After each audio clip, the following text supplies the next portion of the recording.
Hello everyone, my name is Latasha Campbell. I just wanted to get on here to share my story with everyone about my struggles and my battles to conceive and to carry children. Over the past few years, I've had a total of 18 miscarriages. It was a battle, it was a struggle for me and my husband to conceive and to carry children.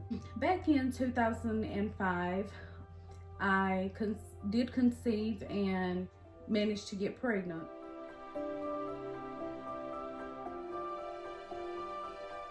I went to my regular doctor's appointment. Everything was going fine with my pregnancy.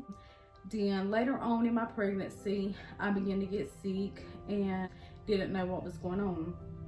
So I went in to get checked out to find out what was going on, and I was dehydrated. So my doctors admitted me into the hospital, and I stayed for maybe a week or so, and I was released and sent home. After returning home, after a few days, I began to experience some pain and had to go back to the hospital. My water broke, and because of this being my first pregnancy, I did not know what was going on, didn't know where the pain was coming from, didn't know what it was for my water to break, so I was rushed to labor and delivery. So upon arriving to labor and delivery, nurses, several doctors came in, and I was told that it was time to deliver my baby. That was one of the hardest things that I had ever faced in life. It was devastating, being my first child and having to deliver at 5 months. It was tough. After delivering, I found out that it was a little boy, and his name was Jacob.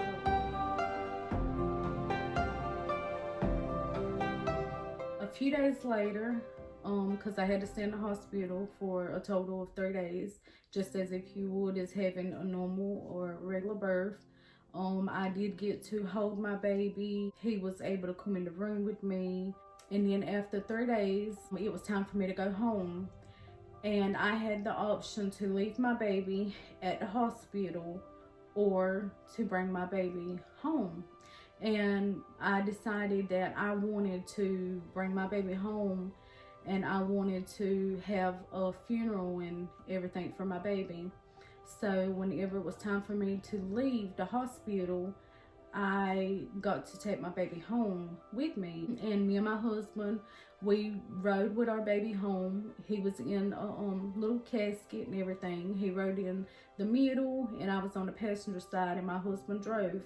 That was one of the toughest things for me to do, was to ride home with my baby. A few days later, Redwood's Funeral Home, they had a little setting a little funeral for my baby Jacob, and we buried him. When I returned home, I was really hurt. I was sad, burdened, because losing my first child, that was one of the things that I always dreamed of, was having children. And after Jacob, I ended up getting pregnant a few months, maybe a year later. And I ended up getting pregnant with a little girl, and her name was Anna Marissa.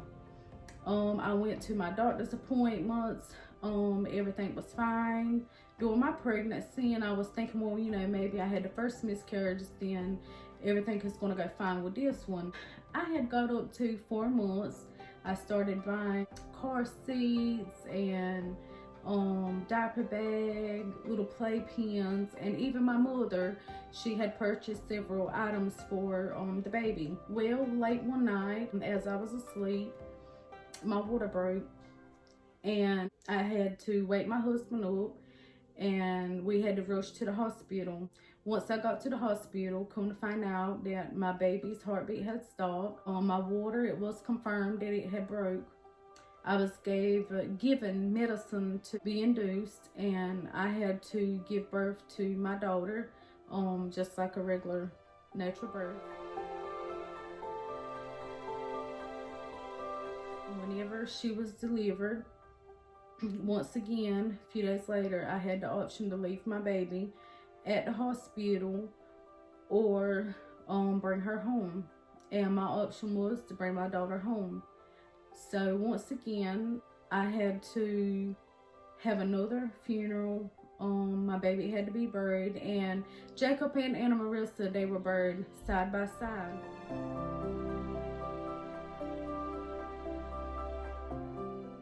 That was one of the hardest things that I had faced, knowing that I had just lost my baby boy.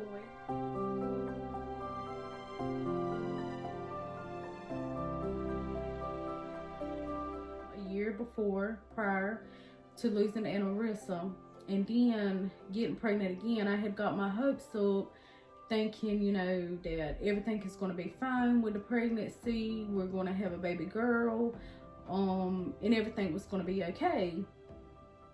But things were not okay. So at that point, I had felt like that I would never be able to carry a child. I felt that all hope was lost. I started to get depressed, stressed, and I went into a depressed state. I went to that depressed state. I began to have migraines and was having to take all kind of medications because of the migraines. Had even went into a dark place in my life, and I felt like that I was all alone. Felt like that I was the only one. I didn't know anybody at the time that had a miscarriage or ever went through that. So I felt like that I was all alone, that I had nobody to talk to. So that was a tough time in my life. I had even got to one point where I just felt like taking my own life, because I felt like that there was no point in leaving. Family and friends, they would encourage me. My husband, he would encourage me. He remained by my side the whole time to let me know that everything was going to be okay, and eventually, in God's timing, that the Lord would bless me, and that He would send us a child, and that He would make a way. So after a few months, or maybe another year had passed, I began to come out of that dark place, and things began to get a little better. And, you know, I was thinking that maybe it's time for us to try again. So once again, you know, we tried again for a child, and I got pregnant once again. And after getting pregnant, back at, you know, regular doctor's appointments, regular visits to make sure that everything was okay. With this pregnancy, maybe at 6 weeks, going to the doctor's appointment, they gave me an ultrasound. Come to find out, the baby's heartbeat had stopped. Once again, I was sad and upset and depressed, but I knew that I couldn't give up, because I knew that eventually God would answer my prayers. So a little while later, tried again for another child, and ended up having another miscarriage. So after maybe 4 or 5 miscarriages that I had, I went to the health department, was seen by a doctor there, and she ended up sending me to a specialist in Fayetteville, North Carolina. I was sent from there to another doctor, a specialist, to find out what was causing me to have the miscarriages. Upon arriving, I did see a doctor, and his name was Dr. Shelton, and he is located in Fayetteville, North Carolina. I was told that I had an incompetent cervix, which means that whenever the baby, the placenta, the bag, the fluid, and everything would get up to a certain amount of weight, that everything would just fall through, and I would miscarry. So I was told that once I ever got pregnant again, that I would have to have a cerclage. At that point, I was terrified. I was scared, didn't know what to do, but I did know that I wanted a child. And I knew that God was faithful, and I knew that He kept His promises, and I knew that God would be with me through the pregnancy. Yes, I have faith, and I trust in the doctors, but most of all, I trusted in God, and I knew that He would be by my side through it all. So after 4 or 5, maybe 6 miscarriages, I managed to get pregnant again. and I was scared, worried that I would miscarry again. But I prayed and I fasted, trusted God.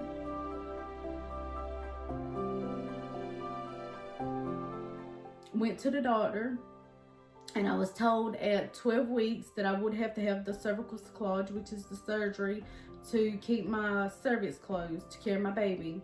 A few weeks went by, and every day I would wonder, I would question, is today going to be the day that I miscarry? Is today going to be the day that I lose my baby? So I managed to make it to 12 weeks.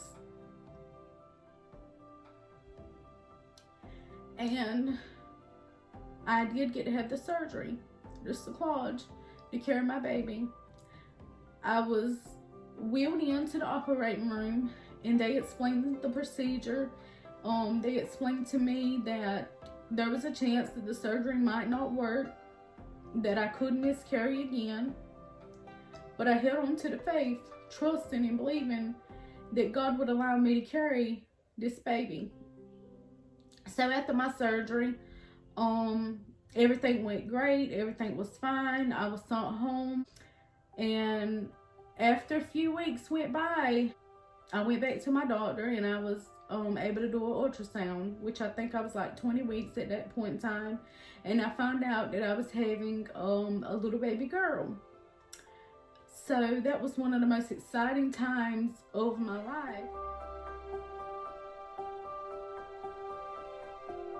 When I got to go, and I was finally 20 weeks, the furthest that I had been in a pregnancy. After that, weeks went by, and I started buying baby clothes and, different things for my baby.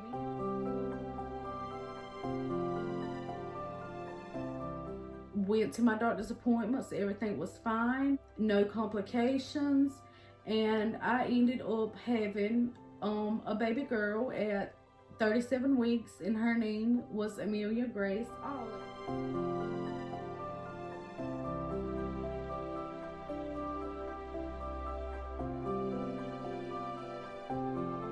That was one of the most exciting times of my life, to know that I was able to make it that far in my pregnancy and to be able to give birth to a daughter.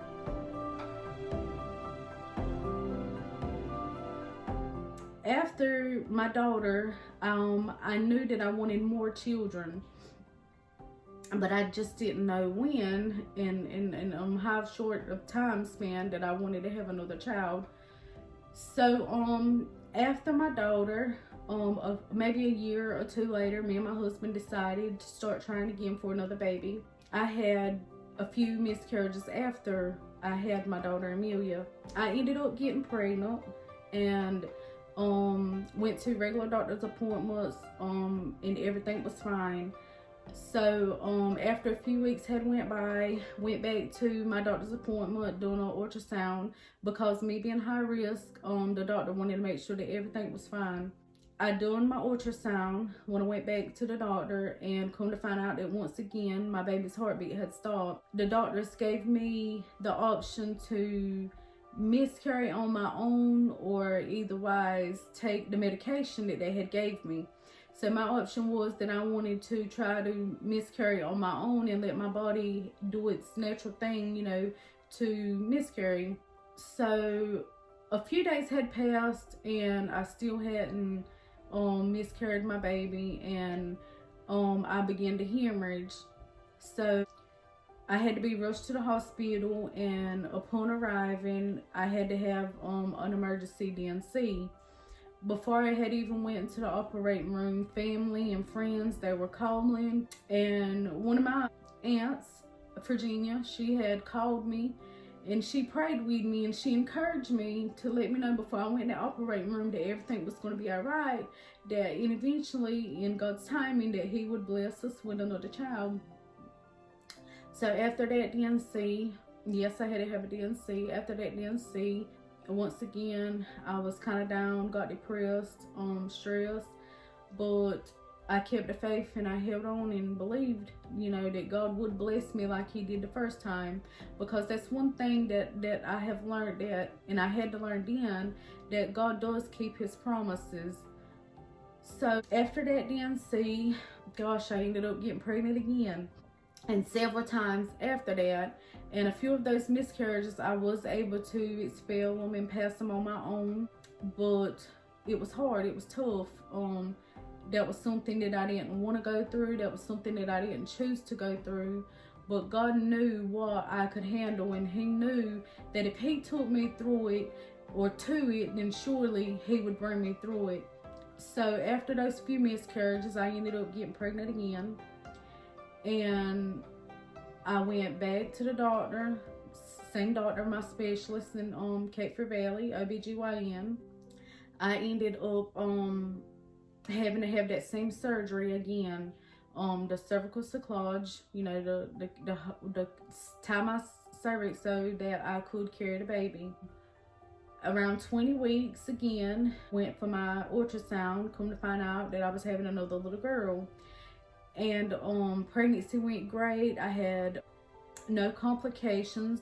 Well, whenever I did have my cervical cerclage, I was on my way home. I started cramping, started having some problems, and my husband rushed me to the hospital.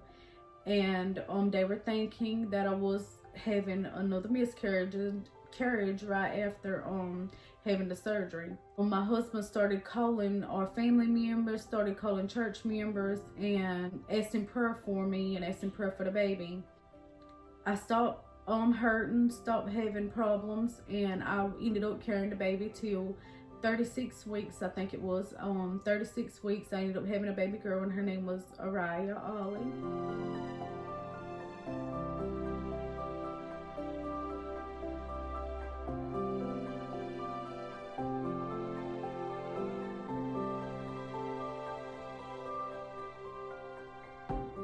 So later in life, after having Araya and after having Amelia,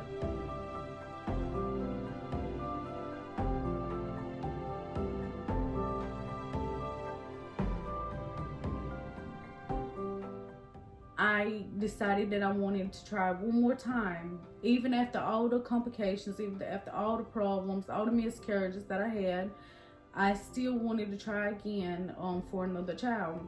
And a lot of people would ask me, why are you putting yourself through this? Why are you going through this? But that was a choice that I had to make, which I knew that the Lord was by my side and that he would carry me through it. Because he said in his word that he is a rewarder to those that diligently seek him. So I knew that regardless of what I went through, regardless of what I faced, that God would answer and grant that prayer and that I was praying. So after having Araya, we decided to try again, and I had several miscarriages after that. And I remember 2 more miscarriages that I had. Ended up having a lot of complications. Hemorrhaging was one of the main things, and I ended up having to have 2 more DNCs. Rushed to the hospital. I remember at one time with one of those DNCs, I was rushed to the hospital and I was hemorrhaging, losing a lot of blood, so they took me straight back to have emergency surgery, had to do a DNC. The same thing with the second one that I had. So that was a total of 3 DNCs that I had to have, 2 cerclages to carry my children. So after that, I had gave up and I was like, okay, this is it. I don't want any more children. I had went to my checkup after having that DNC, and I spoke with my doctor, and I begged my doctor to tie my tubes because I had went through so much, losing my children, with the miscarriages, with the DNCs, with the surgeries and everything. And I wanted to have my tubes tied, and my doctor refused because she said, well, what if, maybe later on down the road, you decide that you want another child? And at that time, I had lost hope, and I was like, you know what? I just feel like that it's best for me just to tie my tubes.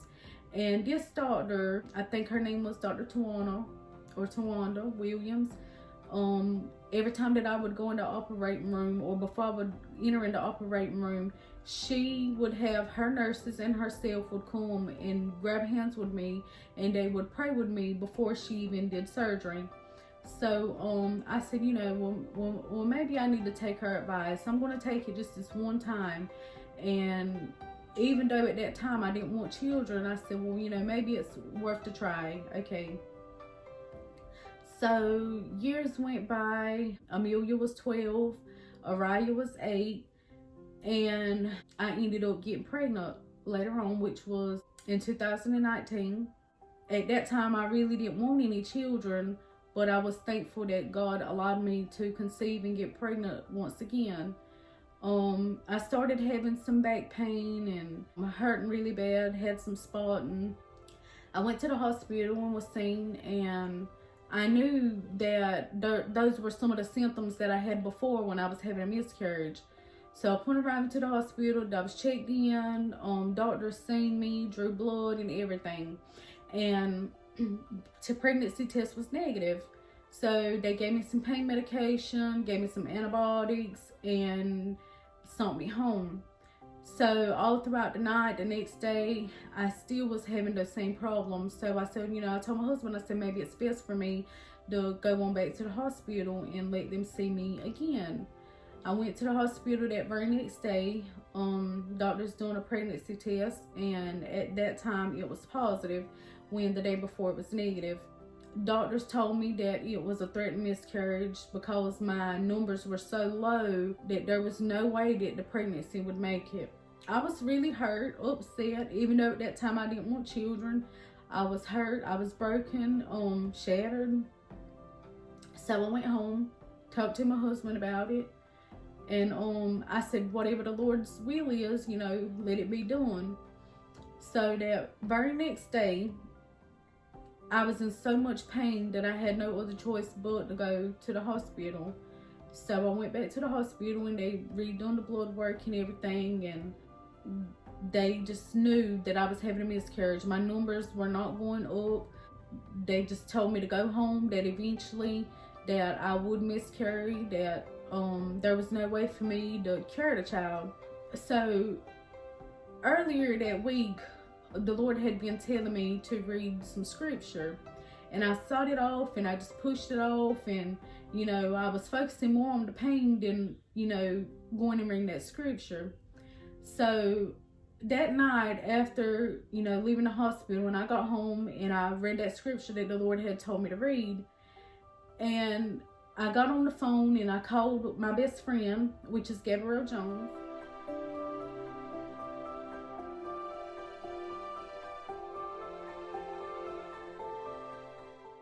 I told her, I said, I just think that I need some of the church members and friends to come and pray for me, because at that time I just, was hurting and in so much pain, and I knew that I was going through a miscarriage, but I just needed prayer at that moment to, make the load a little bit easier for me, because when you have a miscarriage, it affects you mentally, spiritually, and physically. So my friend Gabby, she got on the phone and she called a few of the church members. She called her mother, and they all came over to pray for me that night. So when they got there, they came straight in, began to pray for me. They didn't stop. They didn't ask questions about, what's going on, how do you feel. They came straight in and they began to pray for me. So at that time, I knew that God had begun to move, and he had begun to turn around some things. Later on, my friend's mother, Teresa Lee, she had came in and she began to pray with me. And she began to quote some of those scriptures to me that the Lord had already told me to read that same night. So while she was praying with me, I could begin to feel the pain just begin to ease up, just begin to lighten a little bit, just begin to, season in ease and go away. And at that night, I felt the Lord whenever he touched my body, and he began to heal me. He began to heal me, and that night, I didn't feel no more pain. Immediately, God had come by and He had touched my body and He had lifted that pain away. I had no more pain. I had no more spotting, and I didn't miscarry. So I went to my first doctor's appointment. My numbers had started rising. Pregnancy was going fine.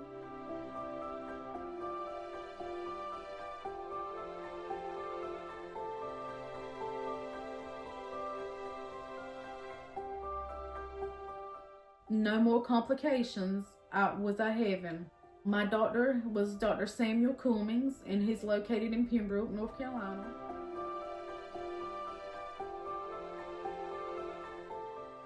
I seen him for my first appointment, and I knew it's the place that God wanted me to be at. I was a little nervous, a little hesitant at first because I had been recently had seen at Cape Fear Valley OB, and I was comfortable with them. But for some reason, I just felt like that was the place that God wanted me to be at. Each doctor's appointment, I was nervous, I was worried because of all the miscarriages that I had already had, the DNCs that I had. I was thinking that I was going to miscarry. But eventually I had made it to 12 weeks once again, and I had to have another surgery, which was the cervical seclode, to carry my daughter. When I found out that I was having another little girl, I already had her name picked out, and her name was Arabella Ollie.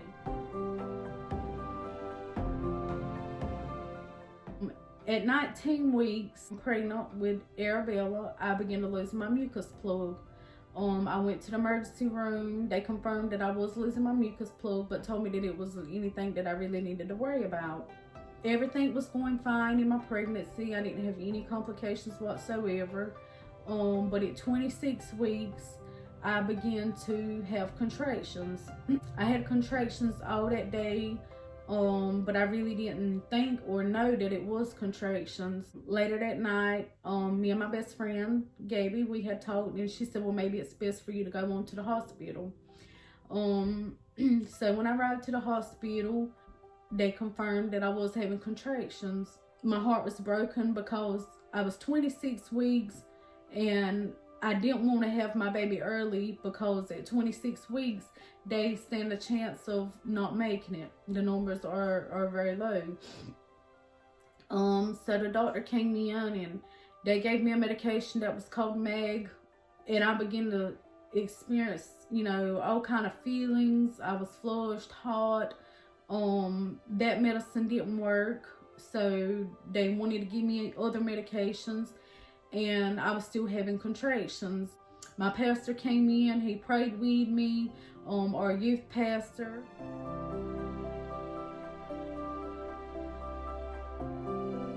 Brother Taylor, which is my best friend Gabby's husband, he came in and he prayed with me, and the doctor came back in, and because they couldn't get my contractions to stop, they had to ship me to Fayetteville, and I was flown by helicopter, and that was my first time ever being flown.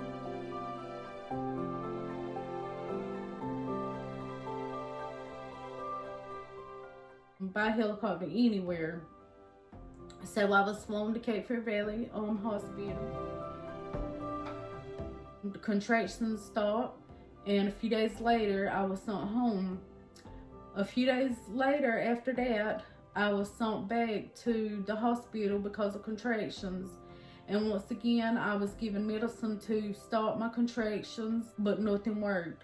They gave me the Meg once again, that was by IV, and I stayed at the hospital for a few hours, and after they realized that the medication wasn't working, I had to be airlifted once again to Cape Fear Valley. But while they were wheeling me out of the hospital, I remember being laid back on the stretcher, and it was dark that night. My daughters were there. They were terrified. They were scared. I was scared. I was terrified. But I knew that my trust was in the Lord, and I knew that as long as He was with me, that everything would be all right with me and my unborn child. But I remember that night as they were wheeling me out of the hospital, I was laid back on the stretcher, and I just looked up, to the sky, and I said, I'm going to look up to the hills, which cometh my strength, cometh my help, because it comes from the Lord. And I knew that even though being in the flesh, that I was terrified and scared, I knew that the Lord would be by my side and that he would help me to get through this. So I got to Cape Fear Valley. They gave me all kind of medication, trying to stop my labor, trying to stop the contractions, to keep the baby from coming early, because they were saying it was way too early, that the baby would stand a chance of not making it. So the doctor come in, and you know, my room was filled with nurses, filled with doctors, and the doctor said that they were going to have to do emergency C-section that night. And I began to pray, and I told God, I said, God, you know, that's not something that I want to do at 27 weeks. At that time I was. That's not something that I want to do at 27 weeks. So I began to pray, and church members came, and they gathered around my bed and grabbed hands, and they prayed with me, and everything was fine. The contractions stopped, and once again I was released, and I was able to go home. So a few more times after that, I ended up going back into labor, having contractions, and it was the same thing over again. I had to go by ambulance this time to Cape Fear Valley Medical Center, because they have an NICU unit. The hospital that I was at, they didn't have an NICU unit, which the baby would have to, you know, stay in or be at to be treated because of the complications that she would have being born so early. And at that time, they just felt like that it was best to go ahead and deliver the baby. Once again, they began to give me all kind of medications. I stayed on the Meg, I think it was like 24 hours to try to get my contractions to stop. They gave me shots of another different kind of medication. I think it was Cotordol or something like that, I'm not sure, to try to get that, to try to get the contractions to stop, and eventually they did. I was able to go home and stay for a little while, a few weeks, without having any contractions. My doctor did put me on a pill that I was able to take every day, but while taking that medication, I began to have an allergic reaction to it, so I had to stop that medicine. Once I stopped that medicine, I started back having the contractions, and I had to go back to the hospital. That was, I think, it's Scotland again. I had to go there. I was admitted, and I was thinking that I would be able to go home after a few days, but my doctor decided that it was best for me just to stay at the hospital. So I stayed in the hospital for 2 whole weeks, and during those 2 whole weeks, I would go in labor every single day, thinking that I was going to have my baby early. But the doctors would come in, and they would give me a shot to stop my contractions. That was tough. That was really tough. It had even got to the point where I would cry. I started to get stressed, started to get depressed. It was hard for me to pray. It was hard for me to concentrate and focus, because I was in the hospital and I was away from my daughters. They would call me on FaceTime.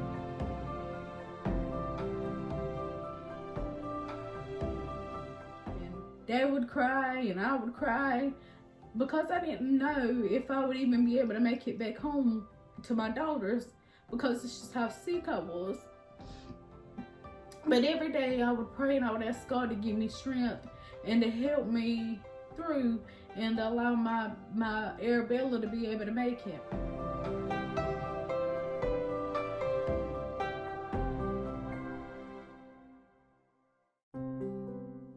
I would have contractions, the doctors would run in, the nurses would run in, they would hook me up to IV fluids, they would give me shots, they would give me the mag, all kind of different medications that I was on, and that was terrible.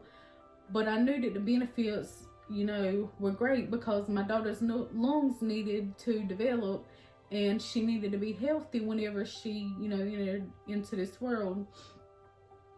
So finally, at 36 weeks, my doctor came in, and he removed my cervical cerclage that morning. We ended up having a baby that day. I was told to walk up and down the hallways. I started contracting, my contractions weren't strong enough, for me to be able to have her. And my doctor said, if you walk these hallways and you're going full-blown labor, then we'll go ahead and we'll deliver Arabella. I had to have a C-section because I had to have C-sections with Amelia and Araya because I couldn't dilate, and I was having some complications with trying to deliver, so the doctors just felt like it was best for me to deliver them by C-section. Later on, after walking the hallways for maybe an hour or 2 hours, my doctor agreed to let me leave for a little while and go to Walmart and try to go into full-blown labor. So me and my husband and my best friend Gabby, we went to Walmart and we walked around, and my doctor said he wanted me to bring him back a Diet Pepsi, and I think it was a Payday or some kind of candy bar. So I walked around Walmart, and eventually I started contracting. And when I got back to the hospital, they took me right on back up to labor and delivery. And I had a C-section, and I delivered Arabella Ollie.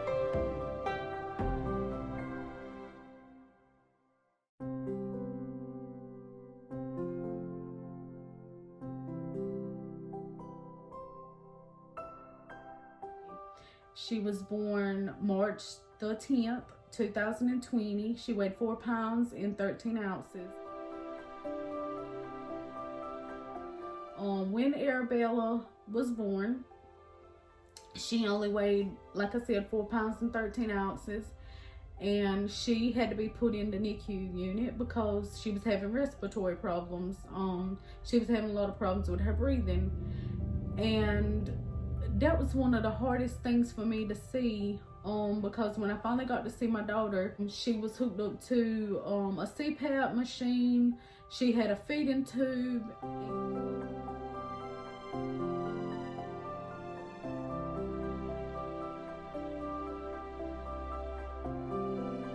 It was hard for me to see because I had already had all these miscarriages, had all these DNCs, and lost all these children. And I said, Lord, you've brought me this far. I don't want to lose Arabella. So my family and friends began to pray, fasting for Arabella. And the very next day, she was took off of the CPAP machine. She was took off of the feeding tube, and she was able to come in the room with me.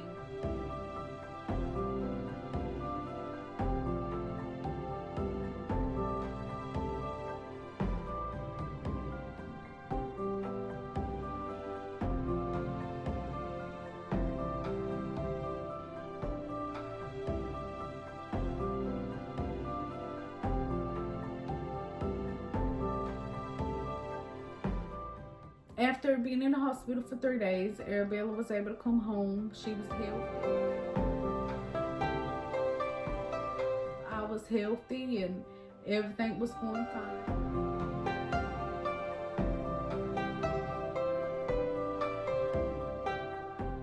After a few days of being home with Arabella, I did contract an infection in my C-section site and ended up having to be rushed to the hospital. I was running a fever, having body aches, and when I got to the hospital, they told me that I did have an infection in my C-section site and I was put on antibiotics. After that, cleared up, everything was fine. Baby's healthy, I'm healthy, and everything's great. I just wanted to get on here to share my story and encourage, someone that may be going through a miscarriage or maybe had a miscarriage and just feel like that all hope is lost and feel like that they're the only one that may never be able to conceive or to carry a child. It's tough. Yes, you get depressed. Yes, it's stressful and it's hard. But if you just continue to just have the faith and pray and, hold on, then eventually in due time that God will answer your prayers. Like I said earlier, at one point in time, I had begun to lose hope and begin to lose faith that, I would never be able to carry a child. But I would continue to pray. I had family members praying, friends were praying. I was constantly going to the altar, getting prayed for, and just was being persistent. And I never gave up, and I held on to the faith, trusting and believing that God was going to answer those prayers. And, I began to think about the woman that had the issue of blood, for all those years. And I said, I'm sure at some point in time that she got tired. At some point in time that she felt like giving up. At some point in time that she felt like, just losing all hope and all faith. But she had been persistent, and she said, if I can just touch the hem of his garment, then I know that I'll be made whole. And all those years being sick in her body, she knew that if once she got to Jesus and she just touched the hem of his garment, that she would be made whole. And whenever she got to Jesus and she touched the hem of his garment, she was made whole immediately. Right then, God touched her body.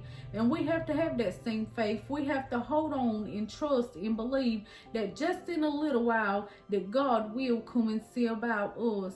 So if you're going through a hard time with pregnancy, with miscarriage, or trying to conceive, don't give up. Don't give up. Keep fighting.